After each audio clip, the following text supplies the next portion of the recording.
1991 came out totally unpredicted by our field. 2014, the taking of Crimea, and it was a blow, and again, totally to be expected, and at the same time, we never predicted it.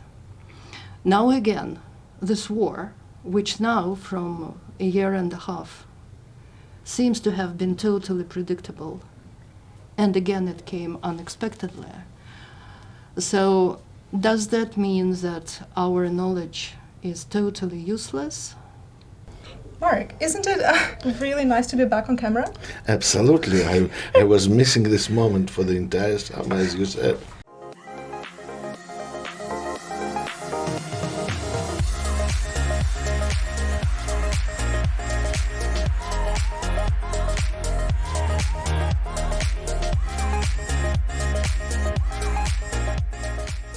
Welcome to the new semester and the new season of Scholarly ZEIT GUEST, the podcast that you have been missing the entire summer. This is us, your unfailing host Mark Lipovetsky, and me, Tanya Efremova, of the Harriman Institute at Columbia University. Today, we're going to be talking to Professor Irina Sandomirskaja, who has recently published a new monograph called Past Discontinuous, which focuses on the idea of reconstruction in Soviet and post-Soviet culture. Professor Sandomirskaja works at the intersection of discourse analysis, cultural anthropology, and critical theory, and her unique method has been resounding in her early book, A Blockade in Language, a unique study of poetics and language in Stalinist culture that won the prestigious Andrei Bely Prize. Professor Sandomirskaja is based at the University of Södertörn in Stockholm, so we are particularly excited for the opportunity to be able to pick her brain and welcome her briefly here in New York City.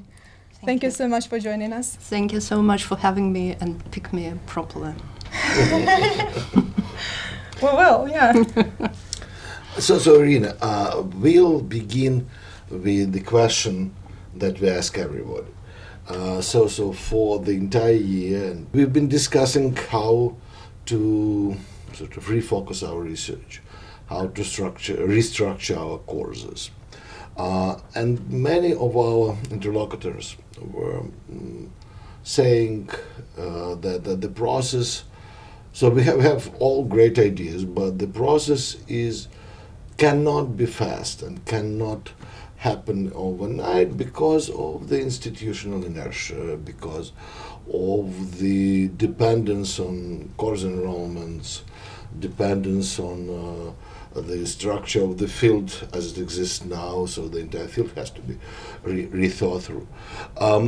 But maybe these are sort of local issues.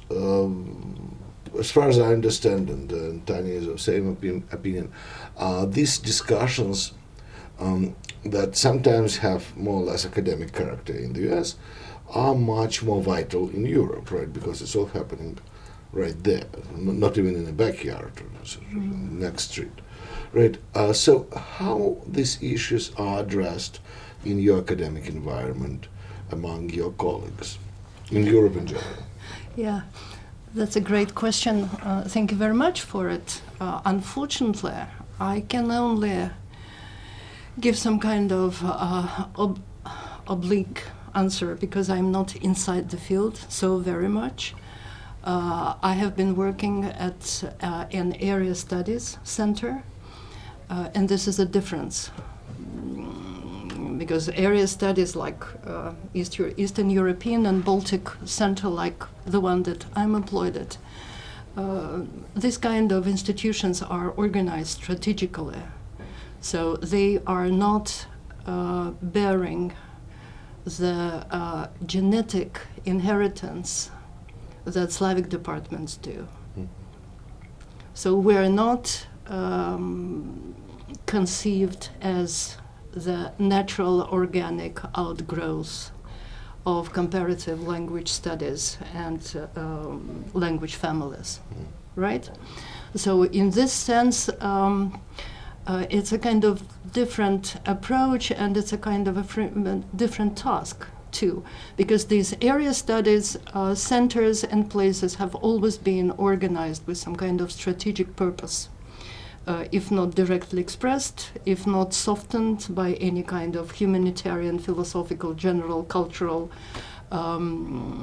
intentions, then it's just pure geopolitics, mostly.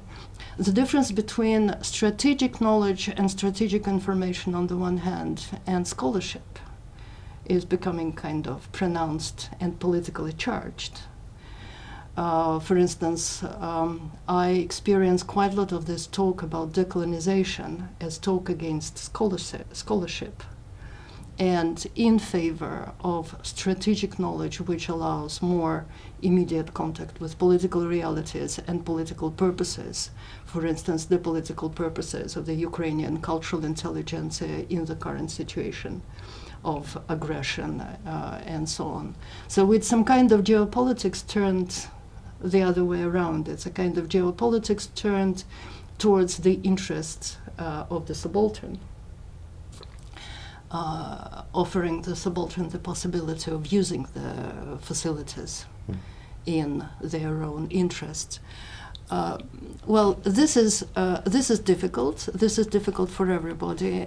And indeed, we have been such a place through which people could pass and meet and talk and basically not sediment in order to sediment somewhere else, even though quite a lot of them sedimented. And of course, everything depends on what kind of public attitude surrounds this establishment. So, for instance, in Germany, as we all know, they seem to be more tolerant towards Russian scholars in exile. There is much less tolerance elsewhere, so this has also been discussed. Then, of course, Europe has always been interested in openness and culture and society, less interested in matters of security. So now it will have to be reconsidered very much. So what would you suggest, looking from Europe at our shore?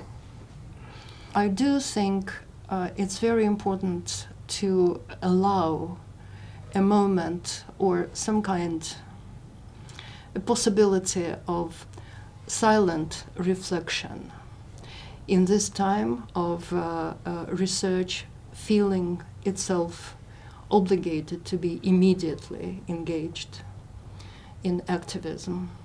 I think the moment of reflection, which is part of scholarly work, should be protected politically and ethically, even though myself, I'm not sure that this moment of reflection is not actually something that contributes to the situation. My problem is bad conscience, and I do think we all suffer from bad conscience and the need to immediately do something. But at the same time, our work is about thinking and reflecting and waiting and letting things happen and taking the responsibility, knowing that things that happen are really, really, really beastly, horrible, terrible. But So we how do to- know that, don't we? We do know that, but you know, you are the one who wrote about the trickster and the cynic. You know how fearful it is for someone to be associated or to allow oneself to be associated with the position of the cynic, observing from apart. So this is an emotional situation I don't know what to do about, really. I really don't know what to do about. But I had a feeling throughout this entire time that for some reason what we are doing, despite its seeming irrelevance to the concrete particular situation, is more important now than it was before the war. And at least I can feel that there is an expectation that we, with our expertise, with our knowledge of history, with our insights of what's not right, will produce some analytical tools for just sort of creating a cognitive map within this horror, within this chaos. But don't you feel that this pressure to produce something that would give a clue? No, well, yeah, but that's wrong. It is. That's wrong. That's why I'm saying there is a difference between strategic knowledge and scholarship. Mm-hmm. Strategic knowledge is a different job, actually, so I don't know how much we qualify, but think about it. 1991 came out totally unpredicted by our field. We saw each other and we talked to each other 2014, remember? The taking of Crimea, and it was a blow, and again, totally to be expected, and at the same time we never predicted it. Now again, this war, which now from a year and a half seems to have been totally predictable, and again it came unexpectedly. So does that mean that our knowledge is totally useless? Or Probably not, right? Because don't we also know that things could have been different, and don't we have moments in history where we also find a similar kind of affect? And you write about that in your book as well, when you talk about how cultural producers were trying to fight the idea of the dystrophy of language, and this idea of things, a possibility for things to be different would be something that could be felt. Yeah, but that was a little bit more difficult because it was a possibility for things to could have been different, to have been different. Yeah. Even though that phrase you are referring to is that strange phrase from Bakhtin that I'm always thinking about, something untranslatable. He says, «Всё могло быть иным». Exactly. And when you start translating it, it means what? Everything could be different but never happened as different. Everything in principle could be different and could be possibly different in future, which is a different kind of conditionality. Or does it mean that everything could have been different but happened in a different way, and now we only have to be sorry about it, and so on. So when you try to translate it, you kind of get suspended between these three possibilities, which are impossibilities or hardly any possibilities at all. So what I'm saying about scholarship is precisely some kind of discourse of knowledge which allows itself to be suspended in this kind of maybe, maybe not, maybe could have been, could be not, and so on. Strategic knowledge, expertise, shouldn't be doing it. It's a totally different modality. So I don't want to sound pessimistic. What I'm just saying is that we will do what we have been doing, I guess. We will be introducing all kind of connections, obviously, and corrections, obviously. We will look critically at our work, because even though we produce our statements out of the position of critique, still critique is not enough. It's always more to it. And it's critique and not just criticism in the sense of negation. Or again, as Shklovsky once said beautifully, мы не отрекаемся от прошлого, мы его отрицаем. We're not rejecting the past, we are negating the past. We're negating the past, and that means we're making the past so much richer with possibilities that could have. But it's important to negate and not to deny, right? It's important to negate and not to deny. Critique is the foundation for the new beginning. Yes. That's what you mean. But okay, Yes. getting back to critique. But critique again, that means again critique of whom? It's Of the critique past. Of it's ourselves back. in the past. So it goes back, and even though nowadays this critical paradigm is very much accused of narcissism. I mean, there has been narcissism, this also. trend Could be. of our thinking about scholarship getting to like a post-critical stage that has been more or less productive in recent critical theory scholarship. Is that what you are referring to? Among other things, yes, too, but even without labeling things. Still, the work of reflection is critical work. In terms of critique, I'm really taken by your statement about this parallelism between our meaning, our circle, our field, reaction to 1991, 2014, and 2022.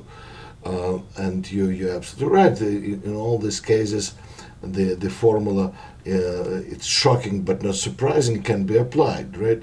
So what do you think?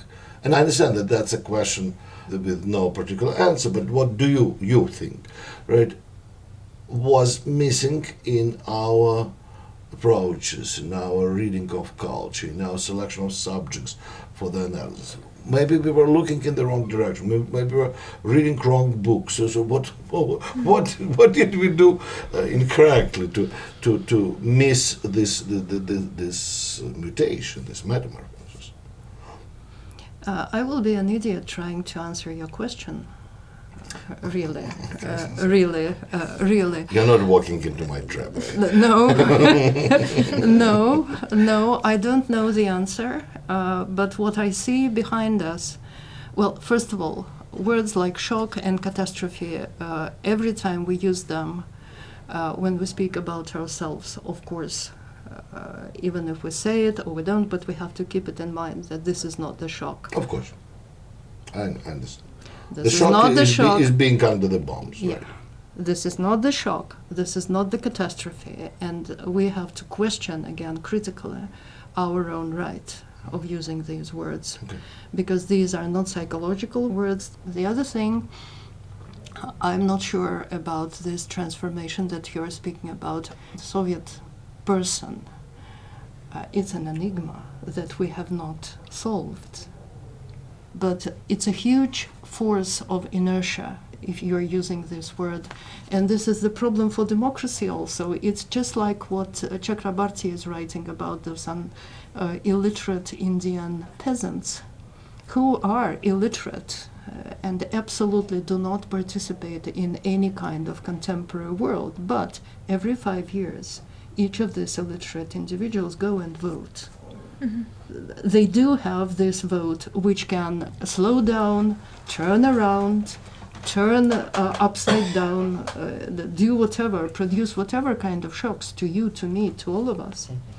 They still can do it, and we don't know who they are. I still think we don't know that. And why? And I don't think we can be expected to be able to predict these behaviors. But again, when we look backwards, we find those points of singularities where it could have been different. Mm-hmm. And it never happened. And I do think that, for instance, people in Memorial, they should be thinking quite a lot about it right now, because there was such a huge stake on civil enlightenment, on political enlightenment, on enlightenment in general. And they were quite successful. So why didn't it work out? Why did this activity, this idea finally kind of concentrated and got limited to a certain group, a group of families, maybe a group of families and friends? So what happened? Why I'm wondering about it, because basically this is what we were supposed to do. If you remember, Gayatri Spivak was also speaking about that. What is it that we are doing? We are teaching reading and what was that verb she was using? Kind of refurbishing, Repositioning. reposition, something like we're doing something to that.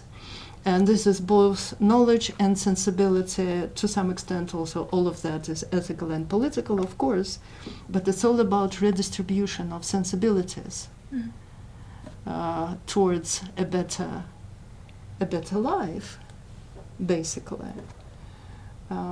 So it doesn't look to be that easily achievable. Mm-hmm.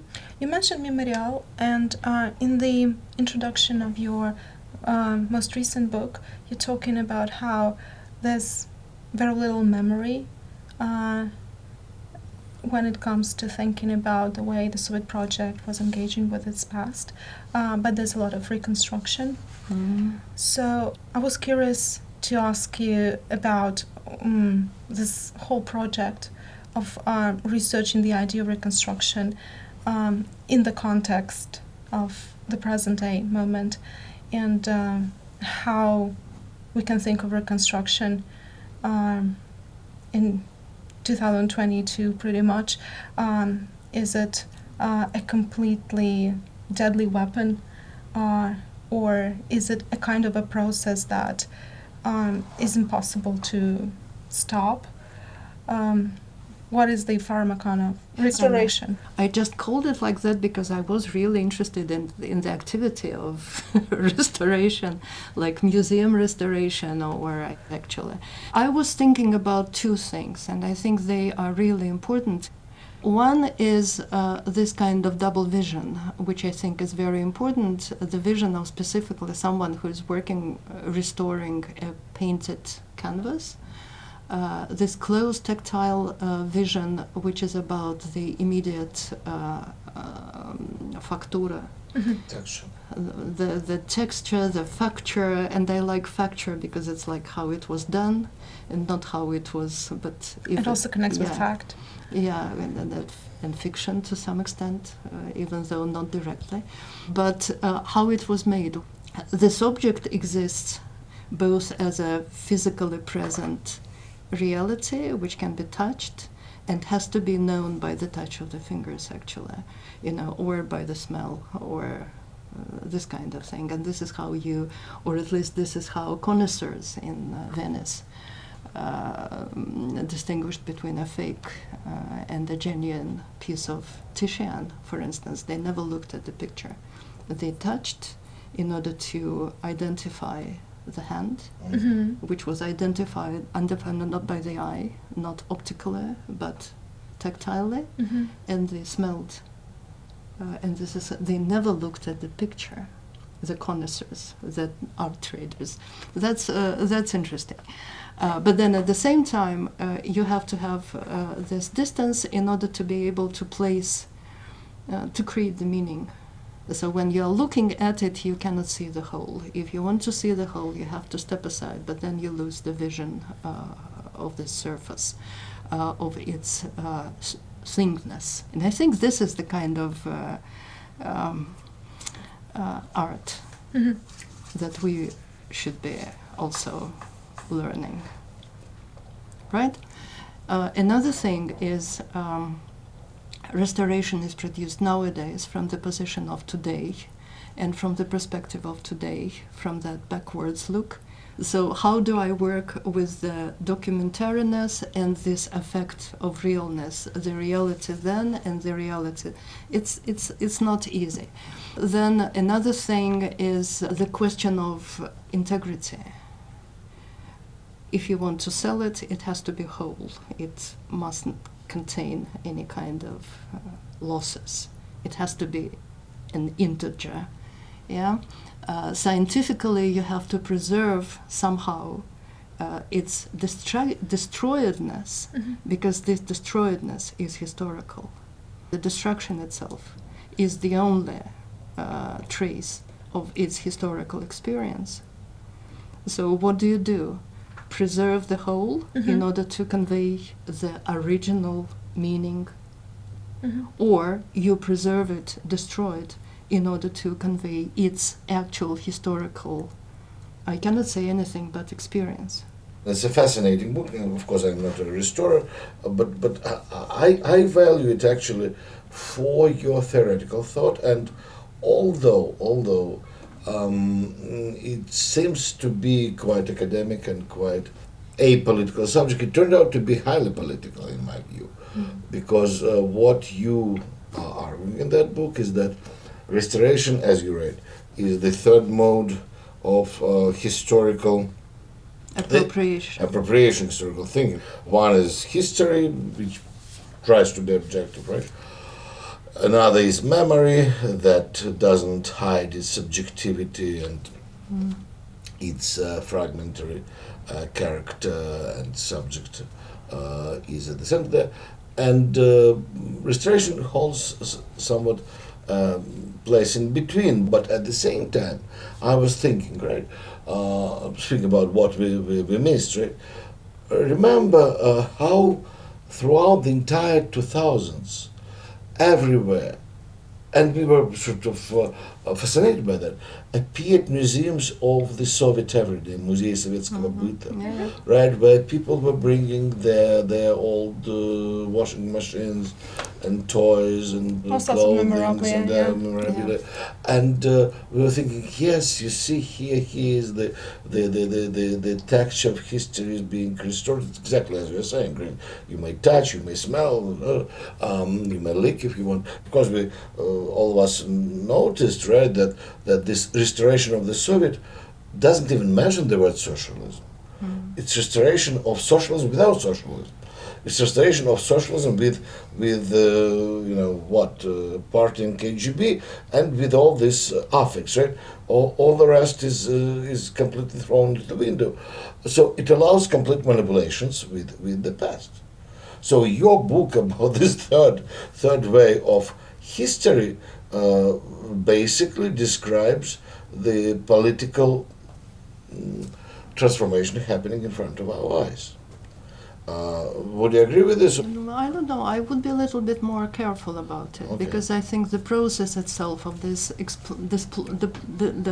display, this exposition of very private parts under the name of museum object, or as they were in those diners, столовая номер 1, столовая номер 3.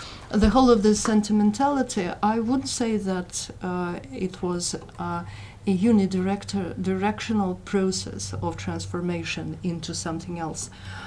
I do think that people were kind of parting with their past, laughing. That was quite humorous. Until a certain period of time, which I cannot even define. But it was very much about corporeality and about the touch and about the smell and about sensuality and sensitivity. But that was because these things were being discovered in subjects, not in objects. The discovery of sensuality, all of a sudden, which you could kind of impose on an object which wouldn't have invited any interest until it could be displayed somewhere publicly as something that doesn't have any function any longer, but can be contemplated or enjoyed or laughed at as a fetish, as a kind of a cultural commodity. So it's a little bit more complicated. It's not exactly that directly political. So the question of how it is political, I wouldn't say. I would say maybe you have to go through precisely the idea of temporality, which is malleable, a time that can be manipulated. Yeah. But what you saying? Of course, I agree with you. I oversimplified, right? You wrote a book and I was speaking for 2 minutes. So there is a difference. And indeed, this process is much more complex and etc. But it can be instrumentalized. And it was instrumentalized and is instrumentalized, right? We've seen, for instance, when we were entering these museums of Soviet byt, right? When we were entering this Stolovaya number 1, the interpretation that was inscribed in this affect was invariably very positive. Invariably very positive. Okay, these things were modest, but look how well they are designed. Okay, the food is unpretentious, but it's not expensive and it's healthier than what you are buying in McDonald's. So I think that there was no, it's not censorship, right? But there was no critique that was installed into this process of restoration. So basically, that's what we're talking about. This affective turn in historical perception, right? This restoration as the third mode is dominating the sort of historical imagination everywhere. It's universal. It's not only post-Soviet. No, it's not just post-Soviet. It's only Russian, right? Yeah. So Yeah. and this bombs these possibilities for political instrumentalization that are present in this mode, right, they are ticking everywhere. I think we have to think this kind of things in the context of post. We have to define ourselves around this post. And that's really interesting thing, because post is something that delineates. It kind of says what was before is over, and at the same time it's not over at all. Yeah. So what is over has transcended this post and started a kind of a new existence. It looks the same, but it's not the same. If you noticed in my book, I'm very critical, if it was visible enough, against the sentimentality of memory and collective memory. And I'm actually trying to establish what I define as restoration, as a critical discourse against this totally unlimited and completely arbitrary field, which is only rolling out and rolling out and rolling out new and new and new and new emotions and so on and so forth. So why I see in restoration some kind of limit to this? First of all, because there is a thing, a physical object, and the restorer with a capital R is exactly the person who stands sentinel. It doesn't allow it to go totally into complete fantasies, into completely manageable phantasms, right? So you have this physical presence. You can believe or not believe in the magic, mysticism of material, aura and patina and all of it, but the thing is there, and it kind of restricts this this arbitrariness. On the other hand, it becomes a commodity, and as a commodity, it immediately includes into the political economy. And look at this Avoska, it's such a wonderful and economic, very socialist kind of object, because it doesn't have any, it's not fetishist, it's just to carry your potatoes in, you know. It doesn't produce any surplus value of prestige or class or angle. Look at that. And it costs 14 euros. This is, yeah, but this is its added value, its surplus value, precisely that it doesn't look capitalist, it looks socialist. Right. You know, so it's a new life, and you just cannot analyze it in isolation from those economic and politically economic processes that happened to those people who all of a sudden started consuming things which they had been concealing for a very long time, because those things were direct products of their poverty. So where exactly this restoration of, I don't know where it happened. I don't even know if it happened at all. So there is some moment, a very recent moment in cultural production that we can mark, but it is exactly the opposite. So in 1995, Leonid Parfenov releases this project Старые песни о главном, all songs about the new thing. Yeah. But as he explains, and I trust him, I don't think that he is sort of correcting the past, that it was done exactly to separate from the past, exactly to use these Soviet songs as the material that can be completely distanced from that context, or ironically recreated, etc., etc. And that's 95, right? But already in the early 2000s, we see this new wave of affective productions, right? New wave of and it's not nostalgia. I don't think it's nostalgia. I think it is restoration. I think that the word nostalgia. It's restorative nostalgia. Yeah, according to some We people. know Svetlana Boym, we read this book, Yeah. Restorative Nostalgia, right? Reflexive nostalgia, restorative nostalgia. That was great dichotomy. But when you are starting to analyze the object, you realize that there is no restorative nostalgia without reflection, and there is no reflexive nostalgia without restoration. So these two things can be divided only in an abstract way, right? And there was some reflections, but this reflection was not necessarily critical. That's the point. I'm not sure that we are going through a process of or a period of restoration right now. I think we're going to an entirely new period right now. That it has forms that remind us that if you read Marx, he always said that well, okay, the French Revolution was using the garments from ancient Greece and Rome and was using the whole of this language because it didn't have a language of its own to speak about the new situation. I wanted to use this opportunity and ask you as a linguist about the language of the present moment. You already drew our attention to the way we need to be conscious of using the words, some words like shock and catastrophe. But you also worked so much on the language of the blockade and on the specific dystrophy of the word that you identify within the confines of the Stalinist culture. What's happening right now is a lot of our current debate is revolving around the idea of contemporary moment having so much in common with this specific moment, Stalinism, so that, for instance, there was this recent article by Evgeny Dobrenko where he calls it neo-Stalinism because of the way contemporary government is engaging the bureaucratic structure and the violence of the secret police, much in a very similar way.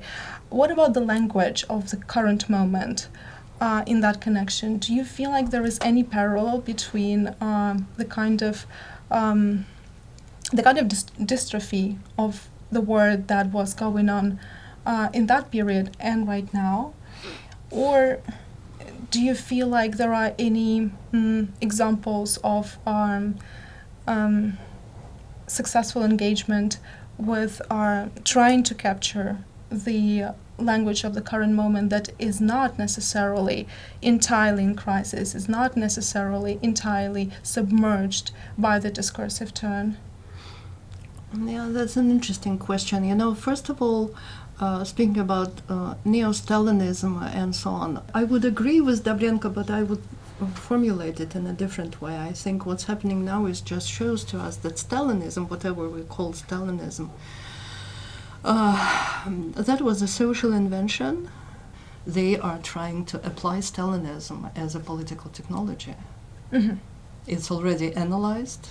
It's already understood analytically, probably even better than we do, because we see, I'm still saying on the one hand, on the other hand, right? And political technologist, he doesn't have any other kind or this kind. It's just it's analyzed as a machine and intentionally applied.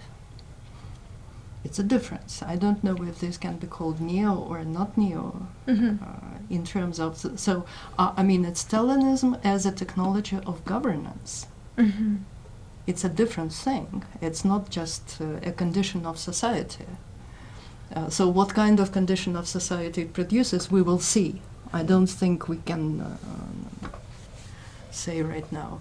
And to your question, Tanya, that the importance of this this dystrophy, this evacuation, from the word vacuum, evacuation of language, which always happens parallel to the growing violence.